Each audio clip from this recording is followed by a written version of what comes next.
প্রিয় দর্শক, আসসালামু আলাইকুম। আমি জহিরুল ইসলাম, রিয়েল টিপস প্রো চ্যানেলের পক্ষ থেকে সবাইকে জানাচ্ছি শুভেচ্ছা ও স্বাগতম। দর্শক, আশা রাখি আপনারা সবাই ভালো আছেন। আজকে আপনাদের সামনে আমি খুব গুরুত্বপূর্ণ একটি ক্লাস নিয়ে হাজির হলাম। আজকে আমি শিখাবো কিভাবে বৃত্তাকার জমি পরিমাপ করতে হয়, অর্থাৎ একটা বৃত্তের মধ্যে বা একটা বৃত্তাকার জমির মধ্যে কত শতাংশ জমি বা কত কাঠা জমি বিদ্যমান সেটা আমি আজকে খুব সহজে কিভাবে নির্ণয় করতে হয় বা কিভাবে সেই জমিটা পরিমাপ করতে হয় সেটা আজকে দেখাবো। তো ভিডিওটা যদি আপনারা শুরু থেকে শেষ পর্যন্ত মনোযোগ সহকারে দেখেন, আশা রাখি বৃত্তাকার জমির ক্ষেত্রফল নির্ণয় করা বা সেখানে কতটুকু জমি আছে সেই বিষয় সম্পর্কে পূর্ণাঙ্গ একটা ধারণা পাবেন। তো দর্শক, কথা না বাড়িয়ে চলেন আমরা আজকে কাজটা শুরু করি। তো বৃত্তাকার জমির ক্ষেত্রফল নির্ণয় করতে হলে আমাদের যা যা প্রয়োজন হবে আমি একটা আগে লিখে নিই। যেমন এখানে আমাদের একটা শতাংশের সূত্র লাগবে। 1%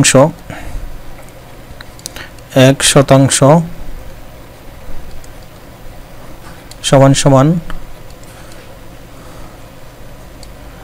435.6 বর্গফুট। এই সূত্রটা আমাদের প্রয়োজন হবে শতাংশ নির্ণয় করতে। আরেকটা সূত্র প্রয়োজন হবে যে 1 কাঠা সমান সমান 720 বর্গফুট।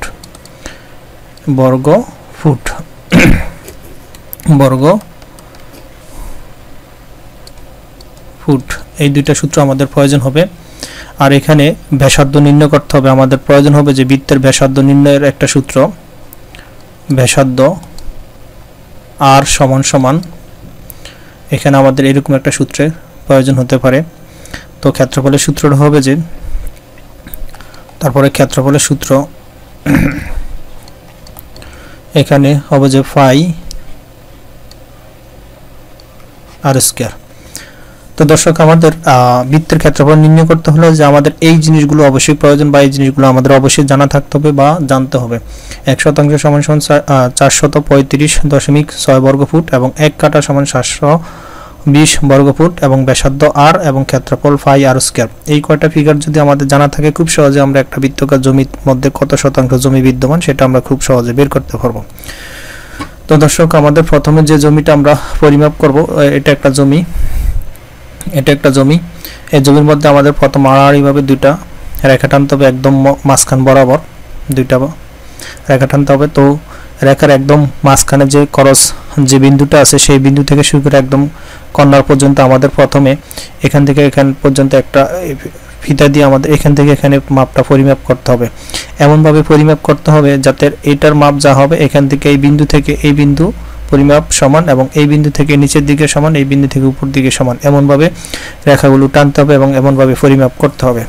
তো দর্শক, মনে করি আমি এখানে এই মধ্যবিন্দু থেকে কর্নার পর্যন্ত আমরা যে পরিমাপটা এখানে মেপে ফেলাম 60 ফুট, এখানে পেলাম 60 ফুট। এটাকে মোটামুটি বলা হয় ব্যাসার্ধ। এই মধ্যবিন্দু থেকে এই শেষ কর্নার পর্যন্ত এই পরিমাপটাকে বলা হয় ব্যাসার্ধ। এটাকে আমাদের জ্যামিতিক ভাষায় আর বলা হয়, যেটাকে বলা হয় ইংরেজিতে রেডিয়াস। তো এখানে এই ব্যাসার্ধের মান হলো যে আমাদের 60 ফুট। তো আমরা এখানে 60 ফুট লিখে নিই, এখানে 60 ফুট পাইলাম। তো এটা আমি তো সাপোজ ধরে নিলাম। তো আপনাদের প্র্যাকটিক্যালি কাজে হয়তো এটা 60 ফুট বা তার চেয়ে কম বেশি হতে পারে, সেই অনুযায়ী কাজ করতে হবে। তো এখন আমাদের শুধু এই একটা মানেরই প্রয়োজন, এখানে আদার্স অন্য কোনো মানের প্রয়োজন নাই। আমরা এই মান দিয়েই পুরো জমির ফলাফলটা আমরা বের করতে পারবো। তো দর্শক, এখন আমাদের কি করতে হবে, জমির ক্ষেত্রফল নির্ণয় করতে হবে। এখানে লিখবো আমরা বৃত্তাকার জমির ক্ষেত্রফল। এখানে লিখবো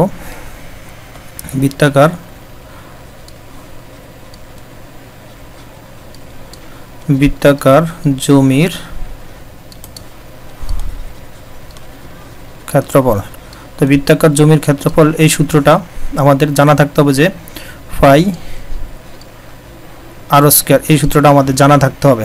তো দর্শক, এর আগে আমি আরেকটু জানিয়ে দিই, এখানে এই যে ফাই, এই ফাইটা প্রয়োজন হবে যে আমাদের যে কোনো বৃত্তাকার জমি নির্ণয় করতে হলে আমাদের এই ফাইটা প্রয়োজন আছে এবং এই ফাইয়ের মানটা আমাদের মুখস্থ রাখতে হবে। তো ফাইয়ের মানটা হলো যে, এটা আমাদের দুভাবে বের করা যায়। ফাইয়ের মান হলো যে 3.14 বা 3.1416, এটাও লেখা যায়, বা এটা 22/7। এইভাবে এটা ফাইয়ের মানটা বের করা যায়। এই দুইটা মান হয় এটা নতুবা এটা। তো দর্শক, আমাদের বৃত্তটা ছোট হোক আর বড় হোক, যেরকম হোক না কেন আমাদের পায়ের মান অবশ্যই নির্ণয় করতে হবে বা পায়ের মানটা অবশ্যই আমাদের লাগবে। তো ছোট জমি ছোট হোক আর বড় হোক, পায়ের মান কিন্তু সবসময় এটা একটা ধ্রুবক, এটা মান সবসময় স্থির থাকে, এটা কোনো ধরনের পরিবর্তনশীল মান নয় বা পরিবর্তন হয় না। তো এখন আমরা এই মানগুলো দিয়ে, এই রিকোয়ারমেন্টগুলো দিয়ে আমরা এই বৃত্তের ক্ষেত্রফলটা এখন খুব সহজে নির্ণয় করতে পারবো।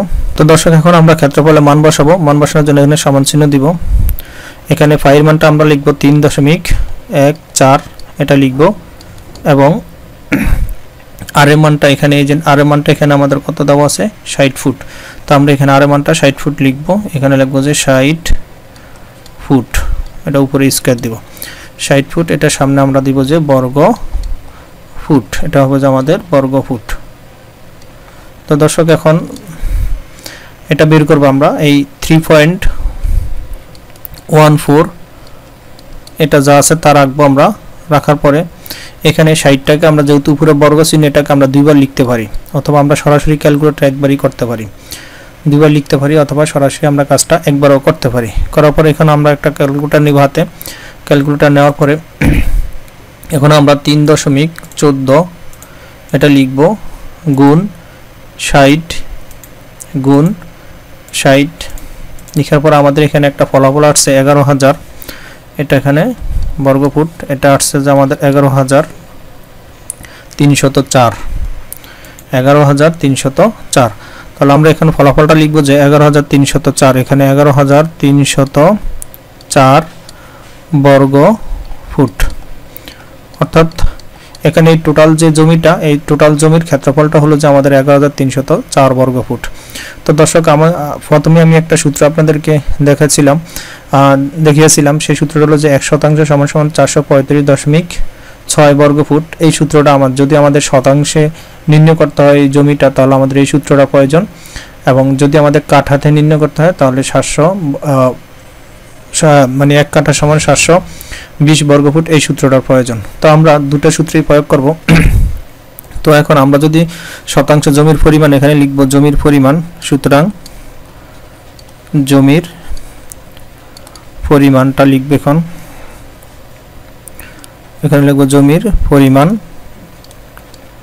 তো জমির পরিমাণটা এখানে আমরা যে ফলাফলটা পাইছি সেটা লিখব 11,304 ভাগ 435.06। এটা এখন আমাদের শতাংশ হয়ে যাবে। তো এটাকে যদি আমরা ক্যালকুলেটরে ভাগ করি তাহলে এই ফলাফলটাকে আসবে যে আমাদের 435.06। তাহলে আমাদের এখানে আসতে আছে যে 25.95। দেখো এখানে আমাদের ফলাফল আসতেছে 25.95 এত শতাংশ। অর্থাৎ দর্শক, এখানে আমাদের এই জমির মধ্যে এই 25%, 25.95%, প্রায় 26% জমির মধ্যে এখানে বিদ্যমান। এখন আমরা যদি জমির পরিমাণটা কাঠা বের করি তাহলে লিখব আবার জমির পরিমাণ এখানে যদি কাঠায় নির্ণয় করি তাহলে একইভাবে আমাদের 11,304 ভাগ, এখানে আমরা এখন 720 এটা দিয়ে ভাগ করার পর এটা আসবে যে আমাদের কাঠা। তো কাঠা অনুযায়ী আমাদের এখানে যে জমিটা আছে সেটা আমরা নির্ণয় করব। এখানে ক্যালকুলেটরে আমরা 11,304 লিখব ভাগ 720, ভাগ করার পর আমাদের ফলাফল আসবে যে এখন 15.7 এত কাঠা। তো দর্শক, আমাদের মূলত এটাই আমাদের জমি। যদি শতাংশ হিসাব করি তাহলে এটা, আর যদি আমরা কাঠা হিসাব করি তাহলে আমাদের জমির পরিমাণ এটা টাকার হয়। তাহলে আমাদের এইভাবেই মোটামুটি আমাদের জমির পরিমাণটা বের করতে হবে এবং এইভাবে অঙ্কগুলো করতে হবে। তো দর্শক, আশা করি আপনাদেরকে কিভাবে বৃত্তের ফলাফল নির্ণয় করতে হয় বা বৃত্তাকার জমিতে কি পরিমাণ জমি বিদ্যমান সেটা কিভাবে বের করতে হয় সেটা বুঝাতে পারছি।